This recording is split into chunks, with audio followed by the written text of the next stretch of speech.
18 তারিখের মধ্যেই মন্ত্রিসভা হবে, এটা ঘোষণা হয়েছে। আমরা ধারণা করি 16 বা 17 তারিখই হয়ে যাবে। প্রধানমন্ত্রী তারেক রহমান যে হচ্ছেন এই ব্যাপারে কোনো সন্দেহ নেই, কোনো সংশয় নেই। রাষ্ট্রপতি কে হচ্ছেন এটাও কিন্তু গুরুত্বপূর্ণ ভাবনা। এখন পর্যন্ত বিভিন্ন সূত্রে যেগুলো জানা যাচ্ছে, 4 জনের নাম। একটা হচ্ছে ডক্টর খন্দকার মোশাররফ, মির্জা ফখরুল ইসলাম আলমগীর, ডক্টর মঈন খান এবং বর্তমান প্রধান উপদেষ্টা ডক্টর মোহাম্মদ ইউনূস। আমি ধারণা করি ডক্টর মোহাম্মদ ইউনূস হয়তো আর রাষ্ট্রপতি হতে চাইবেন না, কারণ রাষ্ট্রপতি একটা আলংকারিক পদ, রাষ্ট্রপতি অনেকটা দলীয় পদ। যদিও বর্তমান রাষ্ট্রপতি দলের বাইরে এসে যে ভূমিকা পালন করেছেন সেটা রাষ্ট্র এবং দেশের জন্য মঙ্গল হয়েছে, আওয়ামী লীগ নিশ্চয়ই তাতে খুশি না, এটা বলাই যায়। তার পক্ষ থেকে অসহযোগিতা করা, আরো অন্যান্য যদি কিছু করতে পারতেন আওয়ামী লীগ খুশি হতো, কিন্তু রাষ্ট্রপতি মোহাম্মদ শাহাবুদ্দিন সেই পথে যাননি। তিনি একেবারে সংবিধানকে ধরে রেখে রক্ষা করার চেষ্টা করেছেন এই পরিবর্তনকে, যদিও দফায় দফায় তাকে আঘাত করার চেষ্টা করা হয়েছে, সে কথা পরে বলছি। আগে আসি যে ডক্টর মোহাম্মদ ইউনূস তিনি চাইবেন ক্ষমতা সহ রাষ্ট্রপতি হওয়া, মানে তিনি যাতে রাষ্ট্রপতি হবেন কিন্তু ক্ষমতা থাকতে হবে। বর্তমান সংবিধান অনুযায়ী সবকিছুই প্রধানমন্ত্রীর পরামর্শক্রমে, প্রধানমন্ত্রীর পরামর্শ ছাড়া কোনো সিদ্ধান্ত তিনি দিতে পারবেন না। তিনি যাই আদেশ নির্দেশ দেবেন না কেন সেগুলো প্রধানমন্ত্রীর স্বাক্ষর থাকতে হবে তাতে।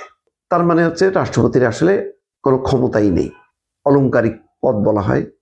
কেউ বলেন, ঠাট্টা করে বলা হতো যে কবর জিয়ারত ছাড়া রাষ্ট্রপতির আর কোনো ক্ষমতা নেই। আব্দুল হামিদ সাহেব ছিলেন লম্বা সময়, কোনো দৃশ্যমান হয়নি তার ভূমিকা, বরং এটাকে তিনি উপভোগ করেছেন। দেশে বিদেশে গেছেন, যখন তখন চিকিৎসা করেছেন, কোটি কোটি টাকা ব্যয় করেছেন। তারপরে বঙ্গভবনে রীতিমতো একটা মজমার মতন খরচ কাকে বলে, যাক এগুলি আর বলে মানে তিক্ততা বাড়াতে চাই না, অরুচিকর সব বিষয়, যেখানে কোনো আদর্শ নেই, দর্শন নেই। একমাত্র শাহাবুদ্দিন ছাড়া ভালো রাষ্ট্রপতি পাওয়া যায়নি। বিচারপতি শাহাবুদ্দিনের কথা বলছি, সাবেক প্রধান বিচারপতি প্রয়াত যিনি এখন ডক্টর মঈন খান যোগ্য দক্ষ, দলের সাথে আছেন, এই বয়সেও তিনি আপোষ করেননি, একজন জ্ঞানী মানুষ, এবারও নির্বাচিত হয়েছেন। তিনি বিবেচনায় তাকে নেওয়া যেতে পারে। মির্জা ফখরুল ইসলাম আলমগীর তিনি বলেছেন তার জীবনের শেষ নির্বাচন, তাকেও বিবেচনায় নেওয়া যেতে পারে। তার বয়স হয়ে গেছে, অসুস্থ থাকেন প্রায়ই, সুতরাং রাষ্ট্রপতির এই পদ তিনি অলংকার করতে পারেন। তার বিশ্রামও দরকার আর সম্মানও দরকার, সেই হিসেবে বিবেচনা করা যেতে পারে। ডক্টর খন্দকার মোশাররফ কে বলা হয় সবচেয়ে বয়োজ্যেষ্ঠ, তিনিও এত কঠিন বাস্তবতা মেনে দেশে থেকে তিনি পরিস্থিতি মোকাবেলা করেছেন, অসুস্থ হয়েছেন, তাকেও বিবেচনা করা যেতে পারে। আমার ধারণা যে ডক্টর মোহাম্মদ ইউনূসের বাইরে এই 3 জন রাষ্ট্রপতি হিসেবে আসতে পারেন। এর বাইরেও আর কেউ আছে কিনা এই মুহূর্তে আমার জানা নেই, তেমন তাদের নামও আলোচনায় আসছে না। কিন্তু যদি দলীয় বিবেচনায় এই 3 জনের যে কাউকে করা হয় সেটা দলের কাছে গ্রহণযোগ্য হবে।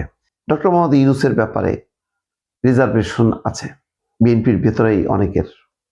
তাদের দৃষ্টিতে ডক্টর মোহাম্মদ ইউনূস সবকুল রক্ষা করেছেন, তিনি তার নিজের স্বার্থটাকে দেখেছেন, দেশের স্বার্থটা সেভাবে দেখেননি, এরকম আলোচনাও কিন্তু আছে। আবার এটাও ঠিক, আন্তর্জাতিক অঙ্গনে ডক্টর ইউনূসের একটা ভাবমূর্তি আছে, সেটা যদি দল তাকে কাজে লাগাইতে পারে তাহলে দেশের জন্য ভালো হবে।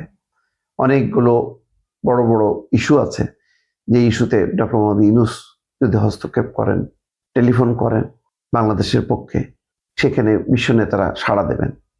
ফলে সেই বিবেচনায় আবার ডক্টর মোহাম্মদ ইউনূস ভালো পারফর্ম করতে পারবেন, এটাও হয়তো বিবেচনায় দিতে পারেন তারেক রহমান। এখন সবার আগ্রহ তারেক রহমান যেহেতু প্রধানমন্ত্রী হিসেবে কনফার্ম, এখন কে মন্ত্রী হবেন, পররাষ্ট্রমন্ত্রী কে হবেন, স্বরাষ্ট্রমন্ত্রী কে হবেন, সেগুলি নিয়ে হয়তো আলোচনা আছে। কিন্তু রাষ্ট্রপতি কে হবেন, বর্তমান রাষ্ট্রপতি যে কন্টিনিউ করবেন না, তাকে যে বিএনপি আরেক মেয়াদের জন্য বিবেচনা করবেন না, এটা নিশ্চিত।